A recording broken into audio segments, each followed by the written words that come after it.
Hey, this is me building a $3 million a year business in public. The way I always do these videos, I start with some YouTube comment Q&A, and that's just to deliver some value right off the bat. It's also a little engagement growth hack. Speaking of growth hacks, we then do growth stats across my YouTube, Instagram, and products, all the channels and platforms that I'm currently on, before finally doing some building in public. And today we're going to be doing some agency stuff, setting up some lead gen for that.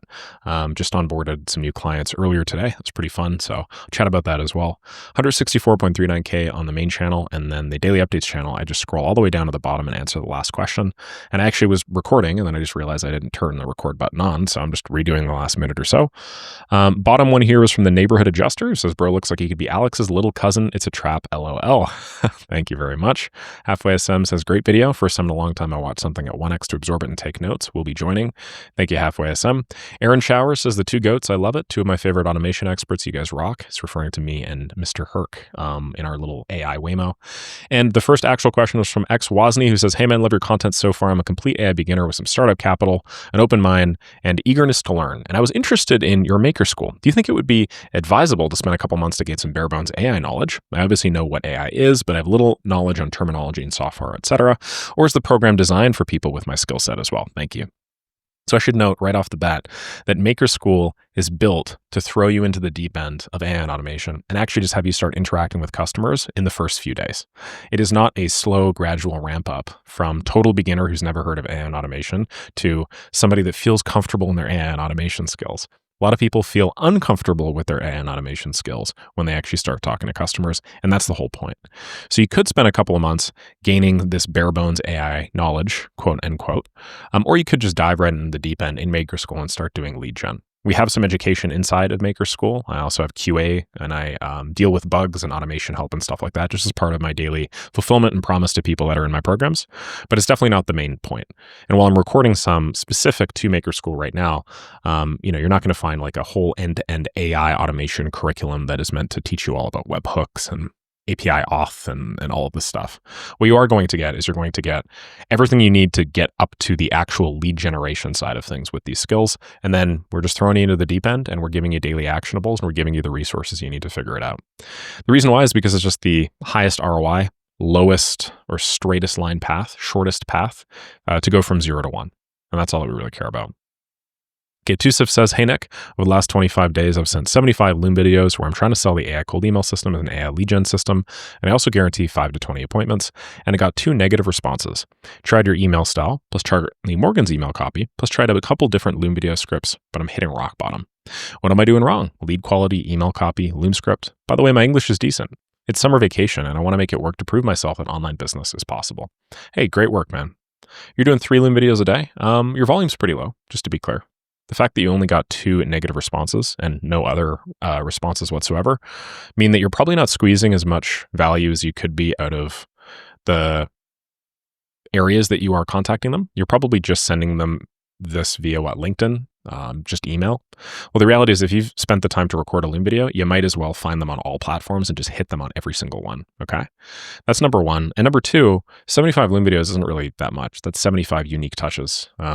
As I mentioned multiple times before, you're going to have to get used to higher expectations here regarding, how many pieces of outreach you need to send before you start getting deals and clients. It'd be kind of shitty and weird if you could just send 75 Loom videos and guarantee yourself 2 or 3 clients, right? Like the barrier to entry would be so low that there'd really be no value in the services that we provide or in your ability to sell as a business owner. So you should actually be thankful that it's a little bit harder than you're probably expecting. And I believe you're like 15 or 16 years old or at least very young to this because I think I answered some of your questions yesterday. I would just anchor the expectations a little bit higher. 75 Loom videos is awesome though. Great first couple of steps into AI and automation and a great couple of first steps into like actually putting yourself in front of prospects. What are you doing wrong? Lead quality could be, email copy could be, Loom script could be, your English is decent, but the bigger issue is probably just top of funnel. If you're only getting 2 responses from 75 Loom videos, I think you could realistically probably have gotten more had you just blasted them on all platforms. What I guess I'm getting at here is the biggest issue a lot of the time is always just the top of the funnel, which in Loom video outreach is just like, are people even seeing it? And if the answer to that question is no, then it doesn't matter how great the rest of your funnel is, right? This necessarily is, you're only going to be dripping a couple of people down here because only a couple people are seeing them. So yeah, I would say optimize for that. Okay. Nick, I really enjoyed the sales call you posted. Disappointed you couldn't post the others. Have you thought about asking for permission to post the calls after the call's taken place? Could still offer a discount in exchange the call be real. Seen videos of Grant and team posting sales calls, so I feel like there's got to be a way to do this. Thanks for the content. Keep up the hard work. Yeah, for sure. And I am having calls. And what I'd like to do is I'd like to get to a point where when anybody comes on a call with me, they just know that like on condition of coming on this call, I'm going to be posting it in some way, shape, or form. I think that'd be pretty cool because then I just don't have to deal with any sort of liability, and I also don't have to like spend a bunch of time trying to film stuff that just doesn't end up actually translating to sales calls. My whole thing with daily updates is I just don't want it to be too big of a deal, and it's starting to get to be too big of a deal, to be honest. So I gotta tone that down a bit. But great thoughts, Mr. Inosuke. What's going on, bro? Says, hey Nick, I'm 17, been learning N8N and JavaScript for the past 3 months. I also spent last month doing cold email outreach, sent 2,000 emails to 500 leads. I could only get one conversation from a media agency owner who told me that he doesn't want to work with me because I don't have any proof. Thinking of giving my service for free to 3 to 5 businesses and then posting the testimonials on Instagram and Facebook. Wanted to know, would this work? Or was I doing cold outreach at low volume? Yeah, you were definitely doing cold outreach at low volume. You spent 30 days talking to 500 leads, right? So that's about 15 or so leads a day. Realistically, that's not very many. So, one, you do need to be sending more if you really want to like be able to get data on whether or not this would work. And two, I mean, like if you expect in your first 500 hits to get a client or whatever, I think you're also just factoring your expectations a little bit too high or a little bit too low, I would say. Your expectations should be higher surrounding the amount of outreach you have to do. Okay, so I don't say this just disincentivize you, but I don't think the problem is that like your service is so extraordinarily expensive that people can't afford it or whatever. I also don't think your problem is that like you don't have proof of work. That's just what one person said. The problem is you've only heard from one person so far. If you hear from 10 people, then you'll start getting some commonalities that they say, some things that they continuously ask you questions about that you don't have good answers for. And there you'll have a guide on what you need to patch, if that makes sense. 10:15, thing about context switching is so valuable. Thank you very much, Anthony. And Anthony, thank you very much for this one too. It is a gym routine. You just show up, do this, and see you tomorrow. That's the whole idea. Ollie, appreciate you. Was insightful to hear the point at 5725, but how you're focusing on community building and content creation and not just the agency stuff. I know you mentioned that content is taking up a large chunk of your time, so I sent you over a quick email how I could help with titles, thumbs, and strategy. I mean, if you've seen it, love to help you grow even more. Thank you very much. I appreciate it. Dusif says, don't know why you keep asking me questions, but here's another one. I think I know why you keep asking me questions. Because you got questions, you want to hear answers, and you trust me. So I appreciate that. What are your thoughts on going to university and getting a job? Is it harder than what you're doing right now? AI automation, info products, and why is higher education losing its perceived value? To answer that question, no, it is not harder than what I am doing right now. I would say it's actually much easier. And it's much easier not because of the time that you will spend on this thing versus university. It's much easier just because it doesn't really require much courage to do. You just do the thing that everybody else is doing. And so I don't mean that to say that anybody that has gone through school didn't have courage, just that to do the thing that everybody else is doing in general does not take as much courage as doing something that nobody else is doing. So it is significantly harder to have the courage and to constantly demonstrate the courage to do your own thing than it is to follow the well-worn path of other people. And you're demonstrating a fair amount of that courage even asking me this question. Why is higher education losing its perceived value? Because it's losing its actual value as well. So I'm glad that the perception of value is also going down because it's lost a lot of its value well before it started losing its perceived value. So the actual value of education has been plummeting. Higher education, I should say, probably since the last 20 years or so, since there became easily available internet resources that allow you to achieve similar things to what you would get in real higher education, and knowledge was no longer being gatekept. So that's a big chunk of why. And, because anybody can learn basically anything, university degrees are no longer a surefire way of an employer knowing that you have knowledge that other people don't have access to. Used to be a very good determinant of whether or not you were just better in general and more knowledgeable and more educated in this thing. But now it's like you have a person with a university degree and then you have a person without a university degree. And the university degree is not the most important determinant. It's what they both did with their time outside of university. Also, I see people selling services. How are you able to sell AI automation at such absurd amounts of money? I just don't think of them as absurd amounts of money. You may think of them as absurd amount of money, and that is the problem. If you think that you are charging somebody an absurd amount of money for a service, they're a lot less likely to believe what you say, because at some level you are going to be showing them that you think that it is crazy that they would say yes to you. I don't think it's crazy that they would say yes to me. I think that I'm delivering, let's say, $20,000 a month worth of value, so it's entirely rational that I would charge somebody $6,000 or $7,000 a month to do it. I'm not doubting you, but it feels impossible to me that you're able to make even $20,000 by selling AI automations. That's $240,000 a year, better than a software engineering job. Yeah, I mean, try $850,000 a year. Yeah. I'm 15 years old right now. Where do you think I should bump my head every day in terms of skills, learning, and action? Yeah, right. You're 15, not 16. So I appreciate you asking these questions. I would just go get a sales gig, man.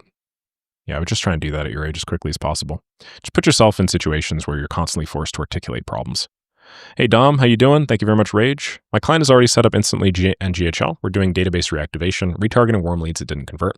While these prospects are warmer than cold leads, the systems don't know as such. So is it best to treat them all as cold, upload all the contacts to GHL and put them into an email marketing campaign? Curious on your thoughts as to what would be better from a systems and deliverability standpoint. Depends on how many leads. If you got like several thousand leads and you want to send a reactivation campaign to them in like 3 days, yeah, you're going to need to use some sort of like instantly based thing. If not, I would put them into some sort of email marketing campaign. But you're missing a big opportunity here if you don't actually personalize any of the messaging, because these are warm leads. These are people you had conversations with before, I take it, right? If it's just people that you have fill out a form or something like that, maybe it's different. I would still grab the information from the form though and use it to create a personalized one-line icebreaker. Great job with the 8,000 MRR since joining Maker School, Dom. I'm really stoked for you, bro. Hit that 10K. It's going to be huge.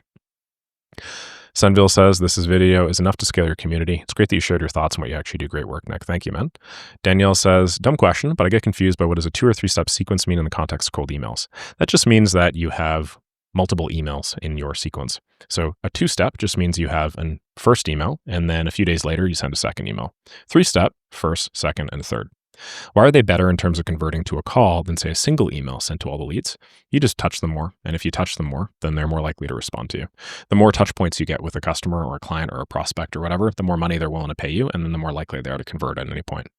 And a lot of people just don't read the first email. So the more you email them, the more likely they are to read some piece of communique that you send them. In another question, you advised in the past to start with 3 different niches, and over the course of 90 days, pick whichever one's performing best. You also recommend having 9 to 12 mailboxes and 3 sending domains. Should I be cold emailing for all the 3 niches with the same setup? Or do I need a new one for each, i.e. 3 sending domains each with 9 to 12 email inboxes? No, the 9 to 12 mailboxes and 3 sending domains is okay for all of your niches. You use the same ones, it's okay. What software do you use to keep everything organized? I use this one software platform called Godspeed. It's just a to-do list. That's just my project manager, to be honest. Aside from that, I use ClickUp in the agency. And then, I just try and keep platforms to a minimum, to be honest. The fewer platforms you have, the fewer opportunities to get really screwed up by it.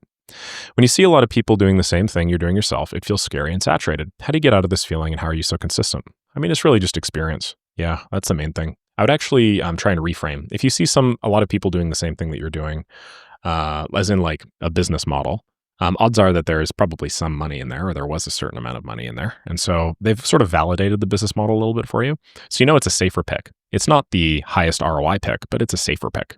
And for a lot of people, they want that level of safety when they start with the business model. They want demonstration that other people have made money with it before. It's kind of related to your same question back here, where you say, why is higher education losing its perceived value? And do I think AI automation is harder than going into some sort of higher education thing? And it's like, it's easier to do the thing that a bunch of other people are doing. So I would actually reframe a little bit. It's not that it's scary, it's saturated. It should feel safe because it's saturated. How are you so consistent? Just show up every day, and I do the same thing more or less every morning. I didn't crush it on the first day. I started crushing it after like the 20th or 30th day. It really takes a while for the human brain and body and just your life to acclimatize to a habit. So don't expect that your performance on day 1 is going to be your performance forever.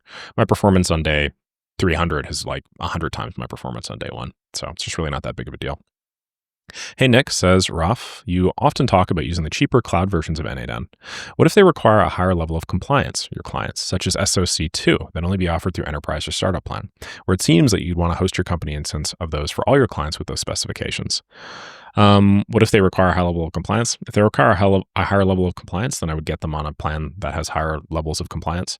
But generally speaking, I just stay away from highly regulated industries because I prefer not having to deal with problems like that. The less I can touch regulation, the better. Okay? All right, guys, let's now do some brand stats. Didn't do it yesterday, so I'm going to have to do that bullshit extrapolation stuff, which is really annoying. I hate having to do this, but basically what I have here is a Google Sheet that just shows all the stats across my channels over the course of the last, I think like 5 months now, 6 months. So main channel here is at 164,395. Let's add that over here. Then as you see, there is a missing day here. So what I'm going to do is I'm just going to backfill that. I'll say B173 plus B175, and then I'm just going to divide that by 2. I'm going to get that middle ground rating, okay?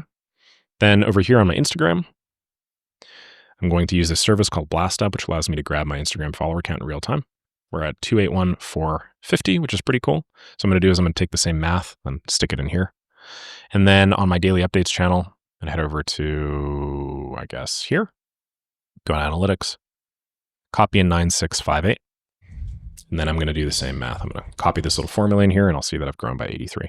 So we are going to hit 10,000 with the daily updates channel pretty soon, which is going to be pretty exciting. And then that's that. All right, so what did I do today? I had a cool onboarding call with a new client of ours, which is really sweet. This is the first client that I am adding to Left Click in a while that is not entirely managed by me. So we ran into some hiccups, to be abundantly clear. Just with the onboarding call itself, I noticed that we definitely could have made it happen a lot smoother. And so, it's just part and parcel of me not doing it and handling it all completely myself and not giving the person I'm working with the right level of information to be able to replicate that sort of thing on their end. So had it, and then immediately after patched that issue. So moving forward should be a lot cleaner. Also discussed some client management SOPs that should enable us to scale beyond just me and a VA. So that's gonna be pretty fun. I'm going to be setting up some good lead generation architecture for these guys. They're an awesome firm based out of Texas. So really cool to have you. And I'm really looking forward to seeing where we land with that. Got a couple of things I wanted to do just in terms of tasks. So why don't whoa. Oh, right. That's weird. Okay. Let me just resize this now. One sec. I'm realizing now that I haven't used this since I broke my monitor screen, and I need to do this now. It's kind of annoying. I think this needs to be 1 pixel bigger, so bear with me. There you go. And then what is this? 371, 371. So I'm just gonna now move this over to the center. There you go. Should be good. And now this should be the same thing. Yes, it is. Cool.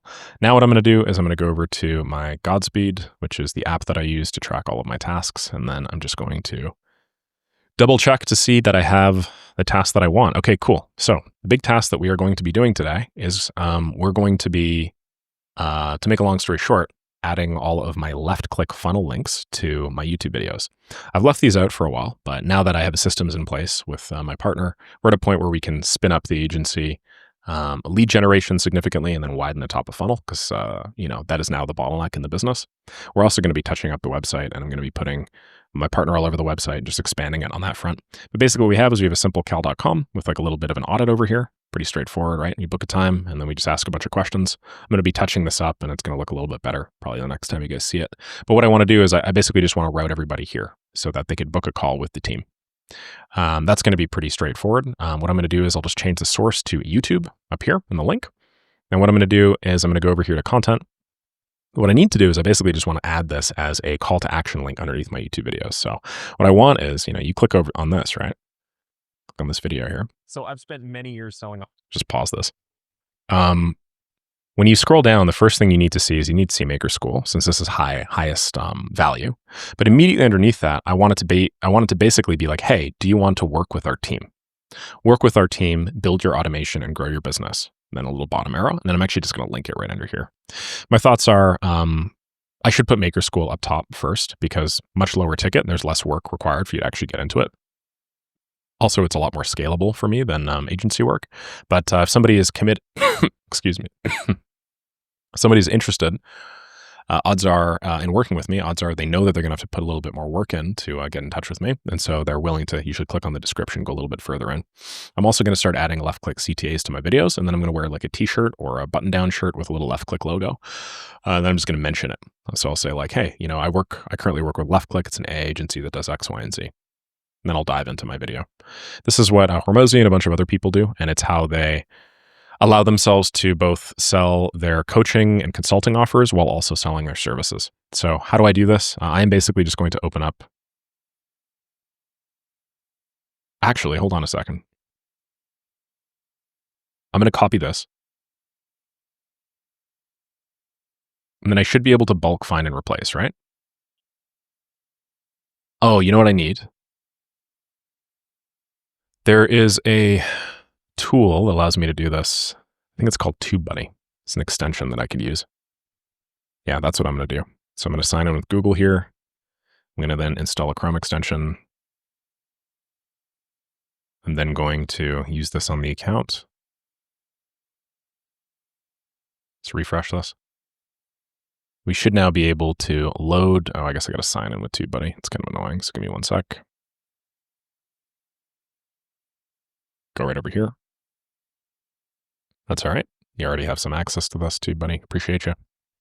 That's okay. Don't sweat it. I'll go to content, and now there should be a new tab somewhere here on the right-hand side. It should be like bulk tools. Yeah, there you go. We should be able to find and replace text. The text I want to find is this. You see this? Then the text I want to replace it with is just the same thing, except here I want to say work, want to work with my team, automate your business and scale.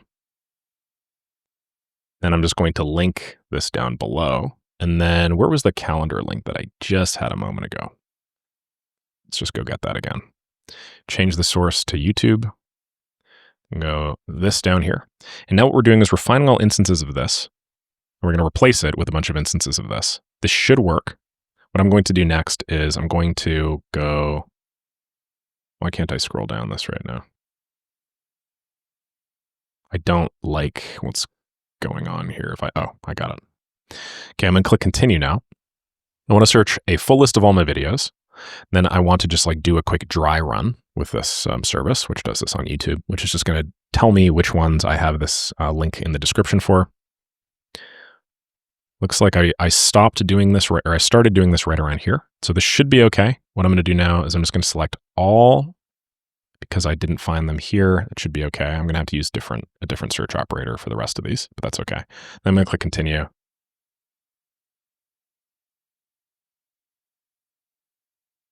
And then it should be good. It's now going through my videos and it's replacing them. It's going to open one of these here and see if the update is fine.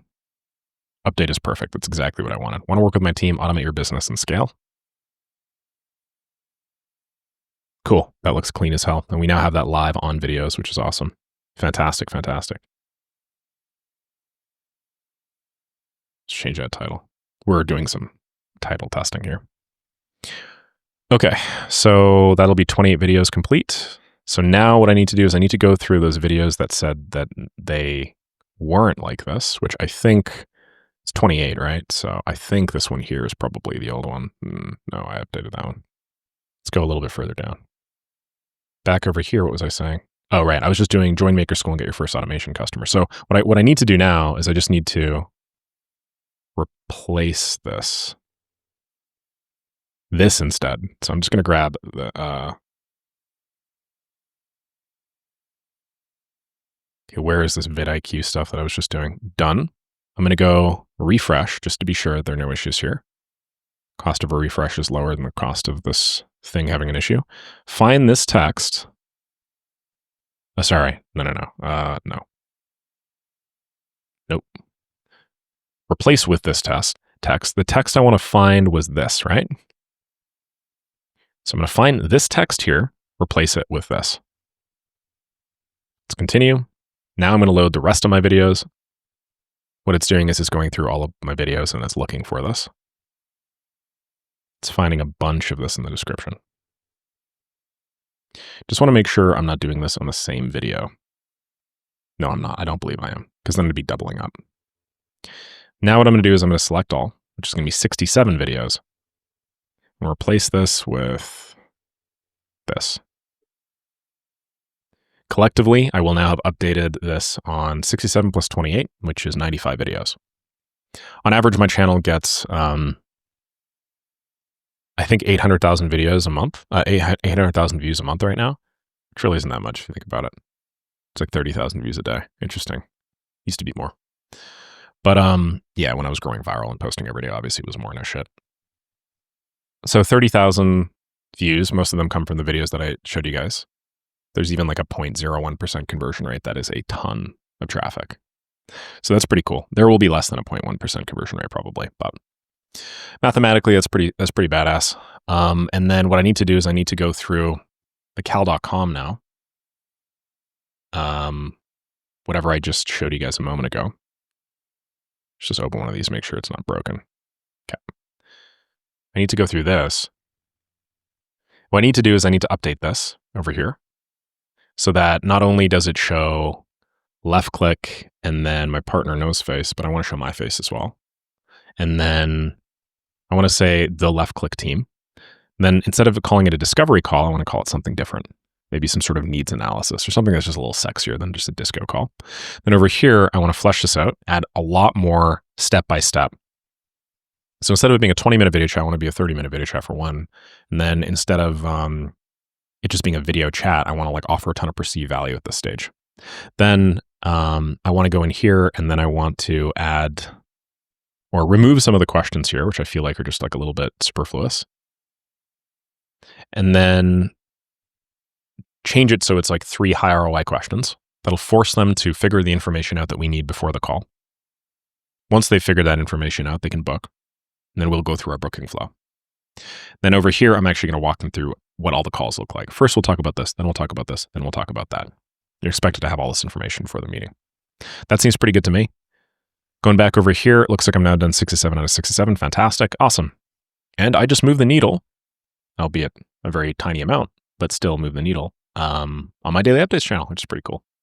So next up, I'm going to do that calendar stuff. Then I'm going to start inserting organic CTAs in my content for left click. Then I'm going to print out like a left click t-shirt or something like that, like a little bubble with my logo on it. Another hack here that a lot of people don't tell you about as a content creator is your impression CTR rate is usually like between 5 to 10%.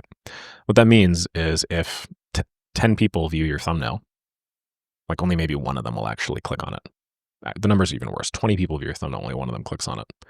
So generally speaking, 20 times more people view a thumbnail than they do actually click on the video. So if you just have something that you're wearing with your company logo on it, you get 20x the volume. So if I get 800,000 videos a month, 800,000 views a month, you can, and let's say my impression CTR is 5%. Multiply that by 20, that's 16 million people that see my thumbnails. So I have 16 million opportunities, or 16 million impressions, I should say. 16 million little opportunities to impart my brand on them. So that's another thing that I'm going to do now that I'm taking this a lot more seriously. Okay. Hopefully I showed you guys some of the mindset behind what I'm doing right now. Looking forward to seeing where all this lands. Have a lovely rest of the day.